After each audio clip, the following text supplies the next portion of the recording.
Je vais simplement m'incliner encore une fois. Seigneur, merci encore pour ce temps. Merci pour ces prières ce matin. Seigneur, qui nous montre que tu es un Dieu vivant. Seigneur, tu parles à travers les prières des sœurs et des frères. Seigneur, merci pour ces encouragements. Merci pour aussi ces cantiques, Seigneur, qui sont un témoignage de la réalité de nos vies, Seigneur, et qui démontrent encore une fois ô combien nous avons besoin de toi au quotidien. Amen. Alors, si je vous dis, est-ce que vous vous rappelez du message de la semaine dernière, le thème qui a été donné ici? Pour ici, c'est trop facile. Pour ici, c'est trop facile. Alors, dans 2 semaines. Donc, c'est vrai que l'idée de base est de se dire, quand on prépare quelque chose, qu'est-ce qui va rester de ce que l'on dit? Alors, on essaye de trouver un peu des choses. Par exemple, vous voyez, un frère qui est cher à vos cœurs est venu nous apporter un message il n'y a pas très très longtemps à Lyon. Et le titre de son message, c'était « Est-ce que l'enfer existe ?» Eh bien, je peux vous dire que moi, plusieurs mois après, je me souviens du titre de ce message, d'accord? Et c'est une question qui est là, et on peut sourire, mais quand on témoigne autour de soi, quand on a des personnes qui ne connaissent pas l'Évangile, et quand on reparle, donc merci à ce frère de nous avoir parlé de cette réalité de l'enfer. Alors ce matin, sous forme de clin d'œil, et d'autres se souviendront, c'est plutôt, il faut se rappeler comment je lis la Bible, en supposant bien évidemment qu'on la lise, bien évidemment. Alors, sous forme de clin d'œil, il y a, je dirais, 3 manières de la lire, et si vous vous souvenez de quelque chose de ce message de ce matin, c'est peut-être pas un titre, c'est peut-être pas un texte, mais c'est peut-être ce clin d'œil visuel. Alors la première manière, c'est de la lire comme ça, d'accord? La deuxième, c'est de la lire comme ça, d'accord? Et puis la troisième, et la meilleure je pense, c'est de la mettre à la bonne distance. D'accord? Voilà. Alors un petit exemple, je fais un petit clin d'œil, où est-ce qu'il est François? Il se cache là-bas, je ne le vois pas. Ce petit message, ce petit partage que je vais faire ce matin, donne-moi la limite, Jean-Michel. Midi. C'était parti d'un partage, le soir d'une réunion de prière à Lyon, on n'était pas très très nombreux, et puis c'est vrai que j'avais fait cette petite remarque en lisant. Donc on va partir de ce verset, car je connais les projets que j'ai formés sur vous, dit l'Éternel, projets de paix et non de malheur, afin de vous donner un avenir et de l'espérance. Ça vous dit quelque chose ce verset quand même? J'espère, hein? Ça vous dit quelque chose. Alors on va essayer de voir un peu à travers ce Jérémie 29, donc un peu les projets, les plans de Dieu ne sont pas les miens, hein, Dieu est souverain. Toujours lire les Écritures dans leur contexte, si besoin demander des explications. Soyez mes témoins en toutes circonstances, attention aux faux prophètes, Dieu exauce toujours ses promesses, vision de Christ à venir. Donc il y a plein d'idées, vous pouvez récupérer, vous pouvez piocher, la parole de Dieu est une mine d'or. Alors je vais vous partager une petite histoire, que je n'ai pas inventée, que j'ai trouvée, mais qui est une réalité. Jérémie 29, 11 est l'une des promesses qui est souvent les plus mal comprises dans toute la Bible, a dit un jour un professeur. Un étudiant a hoché la tête en entendant ça, et pour être honnête, sans vraiment comprendre ce qu'il voulait dire. Que faut-il appliquer à ce verset pour nos vies, pour ma vie ? J'étais à l'époque un jeune étudiant, brillant, ingénieur, master derrière, un avenir brillant, j'avais une jeune fiancée, des parents, je vivais dans une église heureux, et l'Éternel me dit, car je connais les projets que j'ai formés pour toi, d'accord ? Dit l'Éternel, projet de paix, non de malheur, afin de te donner un avenir et une espérance. Donc je lis ça, nickel, je vais avoir du boulot. Parfait, j'envoie des CV de partout, LinkedIn, tout ça, hop. Pas de problème, Seigneur. Je suis dans tes plans, je sers, j'ai travaillé, j'ai mis du temps pour toi, tu m'as donné des qualifications, j'ai réussi dans mes études. Voilà, donc tu vas me donner du boulot. Bon, le scénario, j'envoie des milliers, maintenant c'est facile hein, avec Internet. 1 mois, 2 mois, que des réponses négatives, 3 mois, 4 mois, 5 mois, 6 mois, négatif, négatif, négatif, sur toute la ligne. Échec. Échec, échec. Je me suis demandé, est-ce qu'il serait peut-être intéressant en tant qu'enfant de Dieu si j'essayais de lire ce qu'il y a autour de ce verset. D'accord ? Pour voir un petit peu ce qui se donne. Donc on va essayer de, j'allais dire grenouiller, de gratter un peu dans Jérémie 29, et puis peut-être quelques versets en amont. Alors on va lire ce Jérémie 29, hein, il n'est pas très très long.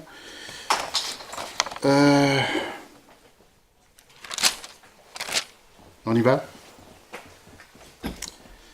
Voici le contenu de la lettre que Jérémie le prophète envoya de Jérusalem au reste des anciens en captivité, aux sacrificateurs, aux prophètes et à tout le peuple. C'est important ce verset-là, hein, pour le contexte historique. Actuellement, Jérémie est à Jérusalem, il est dans le temple, vide, on le verra plus loin, et donc il s'adresse à tout le peuple qui est à Babylone, hein, déporté. D'accord ? Jérusalem, les Juifs, ils sont tous à Babylone, une grande partie. Après que le roi, là je passe vite, Jéconia, la reine, les eunuques, les chefs de Juda et Jérusalem, les charpentiers, furent sortis de Jérusalem. Il l'a remis à Éléazar, cette lettre, fils de Shaphan, de Guémaria, j'ai toujours du mal avec les noms là, fils de Ilkija, envoyé de Babylone par Sédécias, roi de Juda, auprès de Nabuchodonosor, roi de Babylone. Cette lettre était ainsi conçue. Ainsi parle l'Éternel des armées, le Dieu d'Israël, à tous les captifs que j'ai emmenés de Jérusalem à Babylone. Dieu qui s'adresse à son peuple. Bâtissez des maisons, habitez-les, plantez des jardins, mangez-en les fruits, prenez des femmes, engendrez des fils et des filles, prenez des femmes pour vos fils, donnez des maris à vos filles, afin qu'ils enfantent des fils et des filles, multipliez-vous là où vous êtes, ne diminuez pas. Je vous rappelle qu'ils sont en déportation. Hein. Recherchez le bien dans la ville où je vous ai mené en captivité. Priez l'Éternel en sa faveur, parce que votre bonheur dépend du sien. Car ainsi parle l'Éternel, l'Éternel des armées, le Dieu d'Israël. Ne vous laissez pas tromper par vos prophètes qui sont au milieu de vous, par vos devins. N'écoutez pas vos songeurs dont vous provoquez les songes. Car c'est le mensonge qu'ils vous prophétisent en mon nom. Je ne les ai point envoyés, dit l'Éternel. Mais voici ce que dit l'Éternel. Dès que 70 ans seront écoulés pour Babylone, je me souviendrai de vous et j'accomplirai à votre égard ma bonne parole en vous ramenant en ce lieu. Car je connais les projets que j'ai formés pour vous, dit l'Éternel, projets de paix et non de malheur, afin de vous donner un avenir et de l'espérance. Je m'arrête là, on verra un peu plus loin. Donc quand on lit le contexte de ce verset 11, je ne vous fais pas de dessin, on prend ce verset 11 avec un peu plus de recul, d'accord ? Et on va voir même encore un peu plus loin. Vous voyez, il est question aussi, clairement, attention, il y en a qui ont des songes, il y en a qui vont vous annoncer ci, il y en a qui vont vous annoncer ça. Remontons voir le verset d'avant, le chapitre d'avant, 28, Jérémie 28.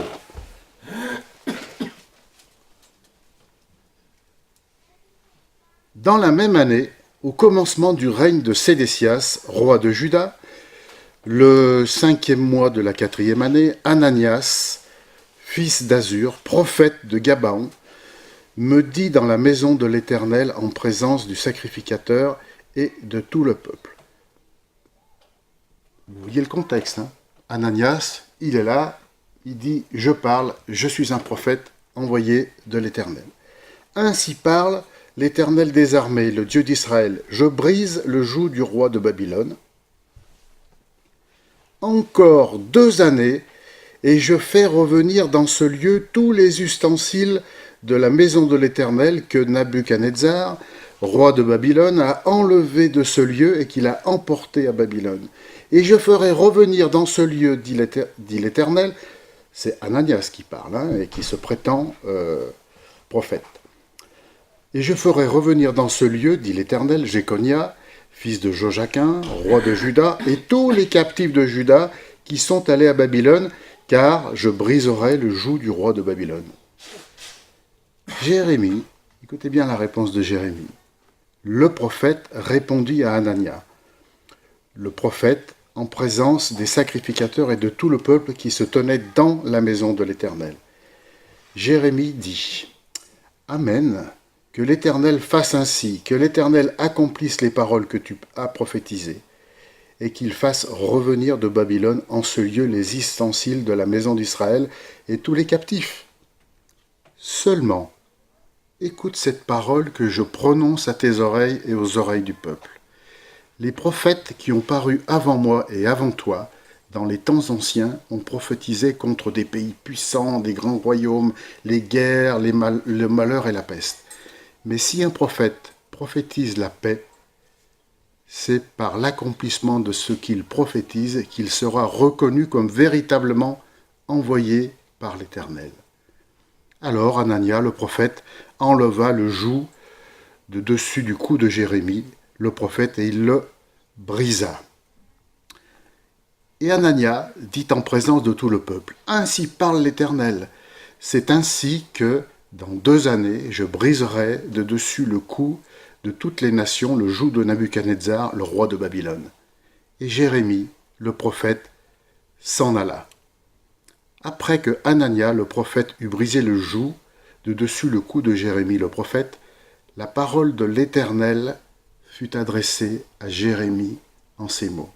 « Va et dis à Anania, ainsi parle l'Éternel, tu as brisé un joug de bois et tu auras à sa place un joug de fer. Car ainsi parle l'Éternel des armées, je mets un joug de fer sur le cou de toutes les nations pour qu'elles soient asservies à Nebuchadnezzar, roi de Babylone, et ils lui seront asservis.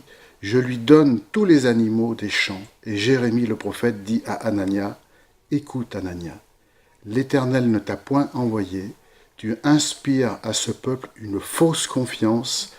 C'est pourquoi ainsi parle l'Éternel, voici, je te chasse de la terre, tu mourras cette année, car tes paroles sont une révolte contre l'Éternel. » Et Anania le prophète mourut cette année-là, dans le 7e mois. Vous voyez le contexte de la lettre que Jérémie envoie aux captifs et aux déportés des gens qui sont à Babylone. Donc, vous voyez, on prend encore du recul, le contexte, de lire toujours les versets dans son contexte. Je dirais presque le message, il devrait s'arrêter là. Ça veut dire que on est capable, de prendre un verset, de dire je vois plus que ça, mon Dieu que j'aime bien, que j'ai tendance à dessiner comme il me convient, il m'a donné un super verset, top. Bingo, je la referme et j'avance. Et on se casse la figure. Et ça, c'est un peu de l'expérience d'un peu tout ça. Attention, vous imaginez bien, au contraire, on va revenir au verset, au chapitre 29. Vous êtes bien d'accord qu'en lisant le chapitre 29, que les projets et les plans de Dieu ne sont pas les miens. D'accord ? On peut se dire, bah ouais, j'avais prévu de faire ci, j'ai prévu de faire ça. Ce qui est sûr, c'est qu'en tant que fils et fille de Dieu, Dieu a un plan pour chacun d'entre nous. C'est évident. Il suscite des appels, il suscite des choix, mais Dieu, numéro 2, il est souverain. Vous imaginez la lettre qu'il écrit là? Ce qu'il dit, juste à la fin du chapitre 28, il dit, écoute, l'Éternel ne t'a pas envoyé, tu n'inspires à ce peuple que de fausses confiances. Voilà, ça veut dire, c'est moi qui décide, je suis l'Éternel, je suis souverain. C'est pas simple des fois qu'à accepter dans nos vies, mais c'est la réalité. Ils sont en déportation, on est bien d'accord? Alors, verset 4 du chapitre 29, « Ainsi parle l'Éternel des armées, le Dieu d'Israël, à tous les captifs que j'ai emmenés de Jérusalem à Babylone. » Et qu'est-ce qu'il leur dit? Il ne leur dit pas, dans 2 ans, vous allez revenir. Hein. Il leur dit, là où vous êtes,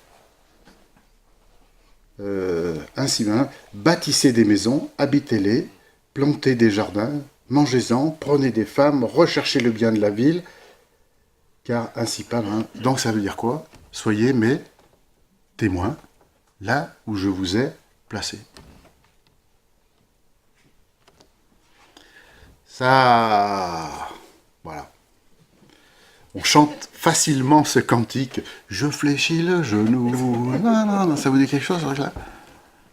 Bon, voilà. Soyons des témoins en toutes circonstances. Après, attention aux faux prophètes. Vous en avez déjà rencontré, j'espère. Nous, on fait partie d'une génération, je regarde Jean-Michel et François, là-bas, sûrement vous aussi. C'était le retour du Seigneur. Vous vous rappelez pas? Ceux qui disaient, il va revenir à telle date, à tel moment, on a fait les calculs, c'est prévu, il arrive, préparez-vous.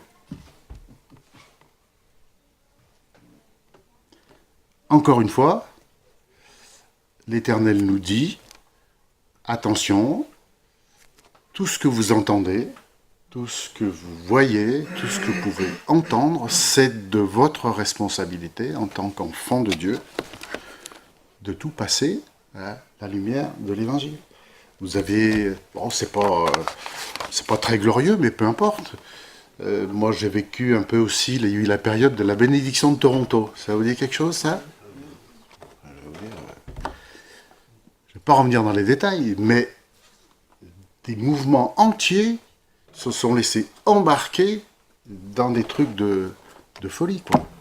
On est bien d'accord. Ça veut dire que potentiellement, alors ça, je vous dis ça, vous dites, oh, je ne suis pas concerné, ou des trucs comme ça. Mais quand je suis face à des choix dans ma vie, quand j'ai une conviction forte, où le moi, j'ai connu ça aussi, je peux vous le dire. Si l'Esprit Saint qu'on a en nous, il n'est pas là, ou si la parole de Dieu n'est pas présente, si Dieu ne parle pas dans sa lecture, pour équilibrer tout ça, pour me dire, Guy, attention, tu es en déportation, attention, tu dois être témoin là où je t'ai mis. Est-ce que c'est bien sûr ce que tu fais là? Est-ce que tu as la paix avec moi? Est-ce que tu peux rendre grâce à Dieu dans tout ce que tu fais, dans les plans que tu vas faire? Voilà. Attention aux faux prophètes.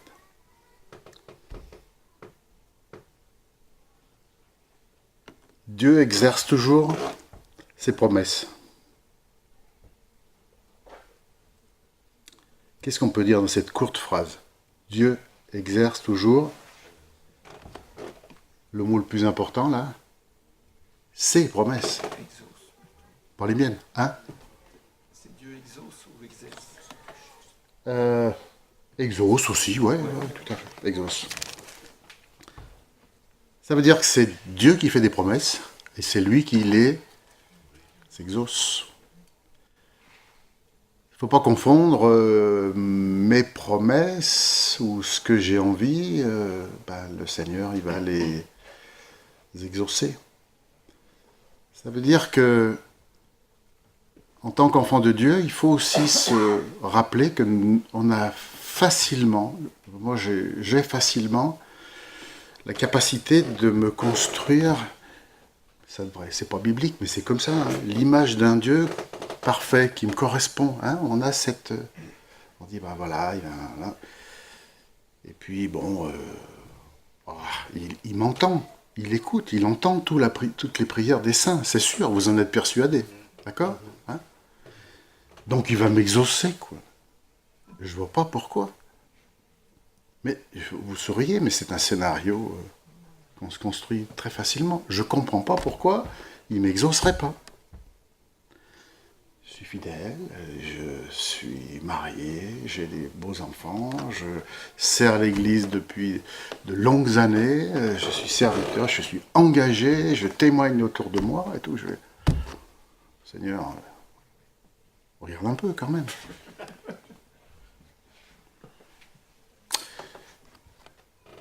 Je pense que c'est une leçon d'humilité pour tous. On voit tous les grands personnages dans la parole de Dieu. On voit comment ils ont commencé, comment ils ont fini. Pas top, hein. J'ai eu le privilège, à l'automne, d'aller faire un petit voyage avec Philippe Flao, en Grèce, avec le Ménin. On est allé visiter Gabrielle Jeff, pour ceux qui la connaissent. Elle habite à côté de la ville, elle habite entre Thessalonique et Philippe. Donc j'en ai profité un peu pour faire des choses sympathiques. Mais bon, donc j'ai visité les ruines de Philippe. Bon, c'est des tas de cailloux. Moi, je suis pas un grand amateur, mais bon, on essaye d'imaginer ce qui s'est passé. Et il y a un endroit, alors, je sais pas si c'est la vérité ou quoi que ce soit, mais il y a une espèce de tas de cailloux écroulés sous une voûte et c'est marqué ici, c'était la prison de Paul, quoi. D'accord. Donc, vous êtes là, on sourit, mais Paul, hein. Je veux dire, c'est l'ossature, la construction de la vie, de la parole de Dieu, enfin, c'est toute la doctrine. Je ne veux pas vous apprendre ça. Mais quand vous êtes devant la prison, là, comme ça, vous voyez ce tas de cailloux, et puis vous voyez l'énergie qu'il avait. Il était animé, bien évidemment, de l'Esprit de Dieu, mais je veux dire, il n'avait pas une super bagnole, il n'était pas gâté comme je peux l'être, ou ainsi de suite. Donc, tout ça pour nous montrer que Dieu accomplit ses plans à travers ses enfants.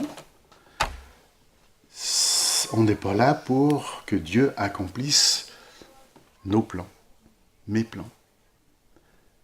Pourquoi c'est intéressant de souligner ça? C'est que quand on met toutes ces choses en perspective, quand on plie le genou, quand on tombe, ben c'est facile de se relever. Plus facile de se relever. Parce que on a cette assurance que nous sommes dans la main de l'Éternel. Quand on a la paix avec lui, on dit Seigneur, c'est ton chemin. Un autre cantique. Non, héros cailleux, c'est comment déjà? Je ne sais pas. Si les cailloux blessent un peu. Voilà, si les cailloux blessent un peu.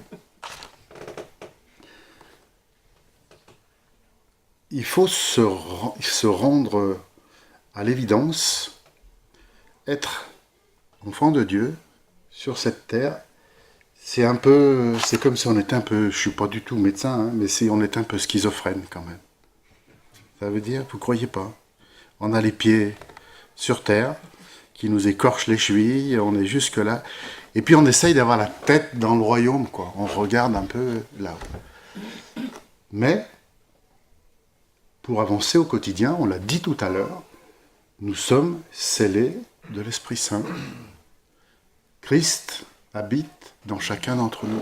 C'est pour ça que des fois il y a des super études, on dit mode d'identité, elle est en Jésus-Christ. C'est vrai, c'est vrai. Et si on ne se nourrit pas, si on ne prend pas correctement le temps de lire cette parole de Dieu, parce que cette parole de Dieu, c'est pas simplement un bouquin, c'est l'Éternel qui s'adresse à toi directement. Mais directement, je te promets. Reprends ces deux, n'importe quel chapitre, tu les lis, tu les relis, tu les médites, et tu vas voir ce qui se passe. Il y a des choses extraordinaires. Nous avons cette grâce d'avoir ce livre qui est la parole de Dieu révélée. Alors tout ne nous est pas révélé. On est bien d'accord. Dieu, dans sa immense intelligence qui est incapable, que nous sommes incapables de prendre la dimension, nous a laissé ce bouquin. Et quand on est devant ce livre, on se met à genoux et on dit « Seigneur, éclaire-moi, parle-moi » en toute simplicité, en toute humilité. Cette présence de Christ dans chacun d'entre nous est une réalité. Alors on a dit, effectivement, on a parlé du diable qui vient là, qui vient nous tenter, qui vient nous faire briller. Bah, c'est évident, hein, c'est évident. Businessman, super carrière, des enfants qui ont réussi et tout. Bon, franchement, besoin de l'éternel au quotidien, quoi. Ça, c'est la séduction. Le grand séducteur qui nous dit, mais tu vois bien, tu y arrives, tu fais des choses merveilleuses. Et quelquefois, paf, on a la chaussure on tombe, on se pète une cheville ou quoi que ce soit, ou l'Éternel envoie son peuple en déportation. Ne jamais oublier, à travers Jérémie 29, que Dieu, il a un plan. Et quelles que soient nos hésitations ou quoi que ce soit, le plan, il se déroule. Le plan merveilleux, on a chanté tout à l'heure, on a participé à ce repas de la Sainte Seine. Dieu a prévu depuis, avant même la fondation d'un monde, Jésus-Christ était, et vous comprenez ça, vous? Moi, je ne comprends pas. Mais c'est un fait. C'est comme ça. Nous sommes ses enfants. Nous sommes devenus ses enfants, ça veut dire quoi? Que nous ne sommes plus esclaves du diable, mais nous sommes esclaves de Dieu. C'est une réalité. Un enfant de Dieu, on n'est pas quelqu'un, un petit indépendant, un petit moineau là qui virevolte à droite, à gauche. Attention, le moineau qui virevolte, il peut prendre des claques ou des choses comme ça. C'est une réalité au quotidien. Demandez, partagez aux jeunes chrétiens qui se sont convertis depuis de longues années, vous allez voir, ils vont vous parler du chantier rocailleux. Ne vous laissez pas embarquer par des fausses promesses. Alors,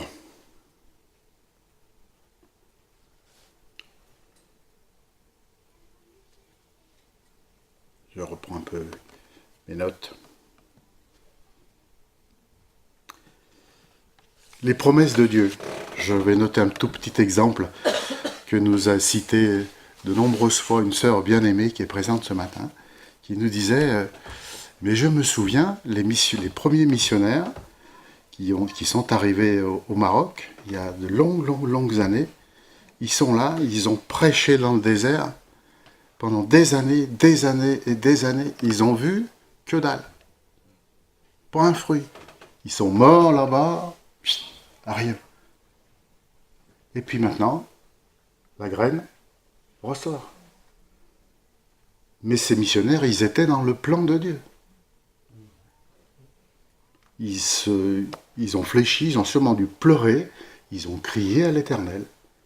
Mais Dieu, à travers eux, a accompli sa mission.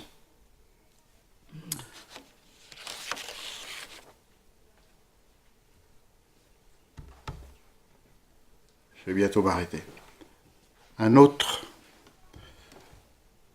Je m'adresse à des enfants de Dieu aguerris. On est sur le plateau, là. Attention, hein, t'arrives. Moi, il y a quelque chose qui m'a défrisé pendant de longues années dans la Bible, où j'ai du mal. Ça passait pas. Je vous promets. J'espère qu'il y a des passages comme ça qui vous interpellent, mais moi, c'était comme ça. Mais, tout doucement, je comprends un peu. Job. Est-ce que vous amusez-vous à relire le dialogue de folie entre le diable et Dieu à propos du meilleur ami de l'Éternel? Et l'Éternel qui dit au diable, regarde lui, tu t'en compte, extraordinaire et tout. Et l'Éternel permet tout un tas de choses. Parce que l'Éternel avait un plan. À la fois pour le témoignage, il avait un plan pour Job. Vous avez vu, allez jusqu'au bout, parce que vous verrez la conclusion, tout ce que Dieu a fait pour Job au final. D'accord? Mais entre le premier chapitre et le dernier chapitre de Job, mal aux dents, quoi. Mais l'Éternel n'a jamais abandonné son meilleur ami, Job. Jamais. D'accord? Il faut savoir s'incliner. Dieu est souverain. Ça veut dire qu'il c'est le roi. Des fois, on ne comprend pas par où on passe. Mais on s'incline, on prie, et puis dit Seigneur, on avance. Alors pour conclure,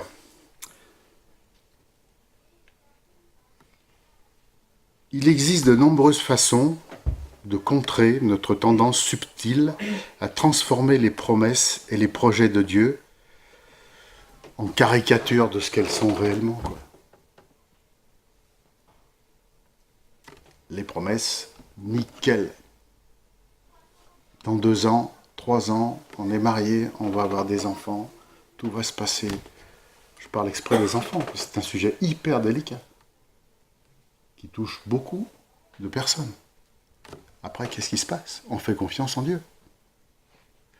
Il y a un proverbe qui n'est pas du tout biblique, mais qui dit que les petits-enfants, on les garde quelques mois sur les genoux, mais toute la vie sur le cœur. D'accord? Voilà.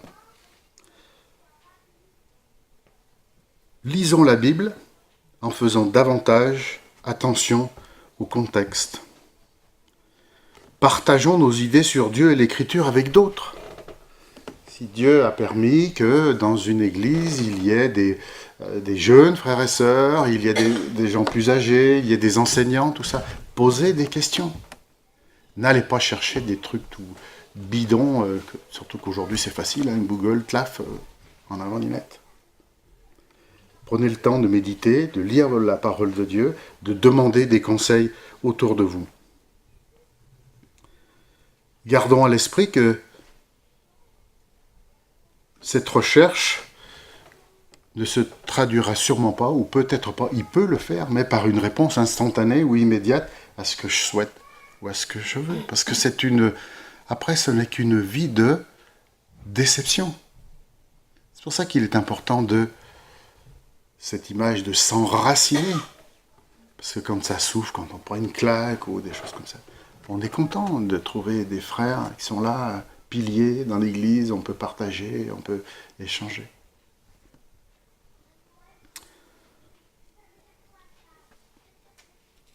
N'oublions pas que nous faisons partie d'un plan large que Dieu a prévu pour chacun d'entre nous. Dieu a un plan pour cette église ici au Chambon. Vous êtes là, vous faites partie de ce plan. Je ne sais pas comment ça va se passer. Mais sachez que ce n'est pas votre église, c'est l'église de Dieu.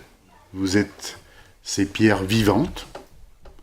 Associez-le intimement à tous vos projets, à toutes vos visions. Quand il faut se réjouir, quand il faut partager, quand il faut faire une agape, en toute reconnaissance, faisons ces choses-là, soyons reconnaissants. Quand il faut pleurer, pleurons avec l'Éternel, invitons-le avec nos pleurs, à partager nos pleurs, mais que tout soit fait pour sa gloire. Donc, je m'arrête là, n'oubliez pas, d'accord, surtout pour les presbytes, hein, quand ils n'ont pas les bonnes lunettes, ou quand ils sont comme ça, d'accord. Amen.